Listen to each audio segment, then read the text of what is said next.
அனைவருக்கும் வணக்கம்ப. தமிழச்சி அனுசூயா கற்பது தமிழிலிருந்து. இந்த பதிவில் நாம் காண இருப்பது இலக்கிய இலக்கண தகவல்கள் தொடர் பார்த்து வருகின்றோம். அதன்படி இன்றைக்கு ஒரு இலக்கண பதிவு காண இருக்கின்றோம்ப்பா. அதாவது யாப்பருங்கலம் யாப்பருங்கல காரிகை, இதற்கான வேறுபாடு என்னென்ன? அதாவது 2 நூல்களுமே அமிர்த சாகரர் தான் இயற்றி இருக்கின்றார். அந்த 2 நூல்களுக்கும் என்ன வேறுபாடு என்பதுதான் இந்த பதிவுப்பா. சரிங்களா? புதிய தகவல்கள் இருக்கின்றன, அதனால் வீடியோவை முழுமையாக பாருங்கள். நன்றிப்பா. வாங்க வீடியோக்குள்ள போகலாம்.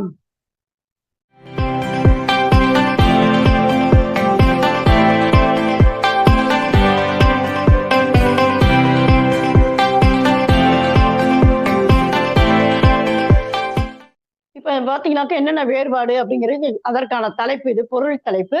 முதல்ல இருப்பது யாப்பருங்கலம், இரண்டாவதாக அமைந்திருப்பது யாப்பருங்கல காரிகை. ஓகே. இப்ப நூற்பாவானது யாப்பருங்கலத்தில் அகவல் யாப்பில் இருக்கின்றது.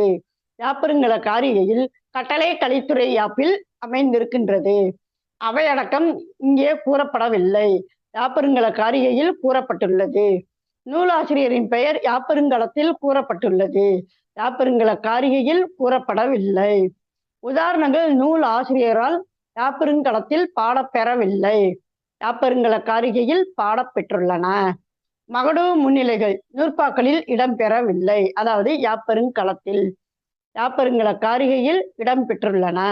அசைக்க உருப்பாகும் எழுத்துக்கள் என்று பார்க்கும் பொழுது யாப்பருங்கலத்தில் 15 என்று கூறியவர் யாப்பருங்கல காரிகையில் 13 என்று அமைக்கின்றார். சரிங்களா? அடுத்து மருட்பா இலக்கணமானது யாப்பருங்கலத்தில் கூறப்படவில்லை, யாப்பருங்கல காரிகையில் கூறப்பட்டுள்ளது. சித்திரக்கவி, அதாவது மாலை மாற்று முதலிய கவி வகைகள் களத்தில் கூறப்பட்டுள்ளது, காரிகையில் கூறப்படவில்லை. நூல் ஆசிரியரின் இலக்கணம் நம்ம பார்த்திருக்கோம் தெரியுமா, நன்னூல்ல. அந்த மாதிரி களத்தில் கூறப்பட்டுள்ளன நூல் ஆசிரியரின் இலக்கணம், காரிகையில் கூறப்படவில்லை. அதே போன்று யாப்பின் உறுப்புகள் என்று பார்க்கும் பொழுது எழுத்து, அசை, கீழ், தலை, அடி, தொடை, தூக்கு என்று அவர் வரிசைப்படுத்தி இருக்கின்றார். சரிங்களா? களத்துல. காரிகையில் பார்த்தோமானால் எழுத்து, அசை, கீழ், தலை, அடி, தொடை, பா, இனம் என்று அமைக்கின்றார். இங்க பாருங்க நன்றாக. அதாவது இங்க தலை அப்படிங்கிறதுக்கு பதிலு இங்க பந்தம் என்கின்ற சொல்லை, வட சொல்லை அவர் கையாளுகின்றார். இங்க சொல்லுவோம் இல்லையா, எழுத்து, அசை, சீர், தழைன்னு சொல்லி நம்ம படிப்போம். அது பார்த்தீங்கன்னா யாப்பருங்கல காரிகையில் பந்தம் என்கின்ற வட சொல்லை அவர் பயன்படுத்தி இருக்கின்றார். ஆனா களத்தில் பார்த்தோம்னா தலை என்றுதான் பயன்படுத்தி இருக்கின்றார். சரிங்களா? தூக்கு என்று இவர் அமைத்திருக்கின்றார் யாப்பருங்கலத்தில். இங்க காரிகையில் பா, இனம் என்று தெளிவாக விரித்துரைக்கின்றார். சரிங்களா? அடுத்து சீர்கள் என்று பார்க்கும்பொழுது இயற்சீர், உரிச்சீர், பொதுச்சீர் என்று களத்தில் அமைத்திருக்கின்றார். உரிச்சீர், பொதுச்சீர் என்னும் ஆட்சிகள் மட்டும்தான் யாப்பருங்கல காரிகையில் காணப்பெறுகின்றது. சரிங்களா? அடுத்ததாக அடி எல்லை என்று பார்க்கும் பொழுது அறுசீர் முதல் பதிஞ்சீர் வரையிலும், பதிஞ்சீர்னாக்கும் 10ன்னு அர்த்தம், பதிஞ்சீர் வரையிலும் அவற்றினும் மிக்கும் கை நெடிலடி அமையும் என்று யாப்பருங்கலத்தில் கூறியிருக்கின்றார் அமிர்த சாகரர். காரிகையில் பார்த்தோமானால் 5 சீர்களுக்கு மேற்பட்ட சீர்களால் அமையும் அடிகள் கை நெடில் அடிகள் என்று வரையறுக்கின்றார். நம்ம இப்ப படிக்கிறதெல்லாம் இந்த மாதிரிதான் படிப்போம். 4 அடி வரைக்கும் அளவடிகள், அதாவது 4 சீர்கள் கொண்ட அடி அளவடிகள்னு சொல்லுவோம். 4 சீர்களுக்கு மேற்பட்ட 5 சீர்கள் என்றால் நெடிலடிகள், 5க்கும் மேற்பட்ட அப்படின்னு சொல்லி சொன்னா கை நெடிலடிகள் அப்படின்னு நம்ம படிப்போம். ஆனா இங்க பாத்தீங்கன்னா இப்படி சொல்லி இருந்திருக்கின்றார். சரிங்களா? அடுத்து முரண் தொடை விகற்பங்கள் என்று பார்க்கும் பொழுது கடையினை முரண், பின் முரண் என்று அமைக்கின்றார். இங்க பாத்தீங்களா அதே சமயம் இடைப்புணர் முரண் என்றும் அவர் யாப்பருங்கலத்தில் அமைத்திருக்கின்றார். யாப்பருங்கல காரிகையில் கடைமுரண், கடையினை முரண், பின்முரண், கடை கோழை முரண், இடைப்புணர் முரண் ஆகியன என்று விரித்து கூறியிருக்கின்றார். சரிங்களா? அடுத்து பாயின வைப்பு முறை, அது எப்படி தாழ்சை, துறை, விருத்தம் என்று தெளிவாக வரிசைப்படுத்தி இருக்கின்றார் யாப்பருங்கலத்தில். இங்கே அவ்வாறு கூறப்படவில்லை. ஓசை என்று இருப்பதை இசை என்று யாப்பருங்கலத்திலும், ஒளி என்று யாப்பருங்கல காரிகையிலும் கூறுகின்றார். அதே போன்று சிந்தியல் வெண்பா வகையானது யாப்பருங்கலத்தில் கூறப்படவில்லை. இங்க பாத்தீங்கன்னா காரிகையில் நேரிசை, இன்னிசை என்னும் வகைகள் என்று அவர் அமைக்கின்றார். அதாவது நேரிசை சிந்தியல் வெண்பா, இன்னிசை சிந்தியல் வெண்பா அப்படின்னு சொல்லி அமைப்பார். இல்லைங்களா? அதே போன்று குறள் தாழிசை, அதாவது தாழிசை குறள் என்று அவர் அமைத்திருக்கின்றார். யாப்பருங்கலக்காரிகையில் குறள் என தாழிசை என்று வரையறுக்கின்றார், பெயரிட்டு அமைத்திருக்கின்றார். அடுத்து வெள் ஒத்தாழிசை, அதாவது வெண்பாவுக்குரிய ஒத்தாழிசை என்னும் ஆட்சி இங்கே இருக்கின்றது. இங்க பாத்தீங்கன்னா சுருக்கமா வெண்தாழிசை என்று கூறியிருக்கின்றார். இதில் வேற்றொலி என்னும் குறிப்பு உள்ளது. அதாவது வெண்டுரைக்கான ஒலி வேற்றொலி அப்படிங்கிற குறிப்பு இருக்கின்றது. இங்கே அந்த குறிப்பு இல்லை. அதே போன்று விகுதியானது அகவற்பா ஏ ஓ இ ஆய் என் ஐ என்னும் ஈறுகள் பெற்று முடியும் என்று அவர் யாப்பருங்கலத்தில் கூறியிருக்கின்றார். இங்கே அது பற்றி கூறவில்லை.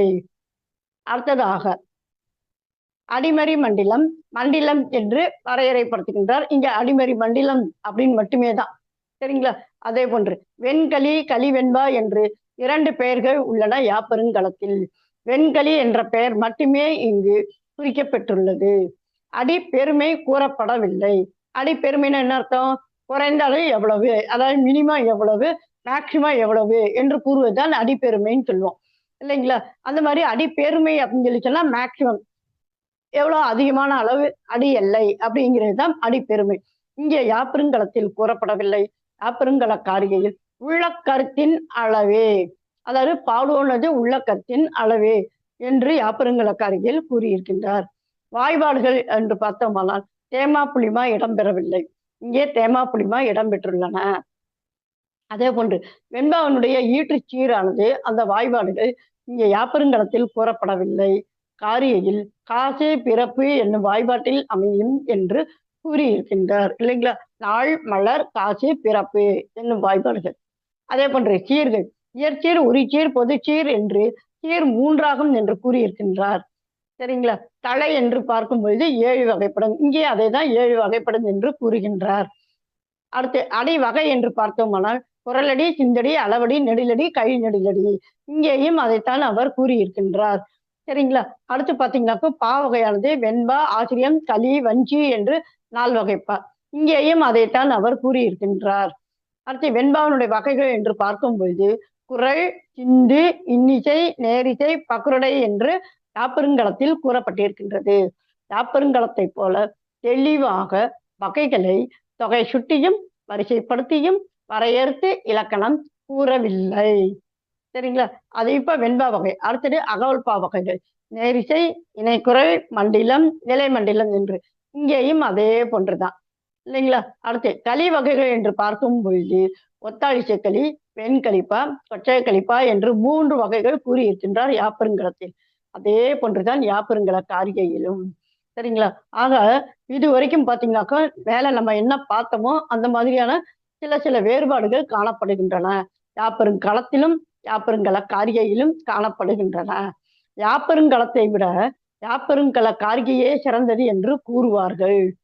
தெளிவாகவும் எளிமையாகவும் இலக்கணம் கூறுவது என்னும் கருத்து பொதுவாக நிலவினாலும், அதாவது யாப்பருங்கல காரிகை தான் இப்படி இருக்கு அப்படின்னு சொல்லி சொன்னாலும், காரிகையை விட களமே, அதாவது யாப்பருங்கலமே தெளிவாகவும் எளிமையாகவும் அமைந்துள்ளமையை இதுவரைக்கும் நம்ம என்ன செஞ்சோம்? இதுவரைக்கும் நாம் பார்த்தோம்.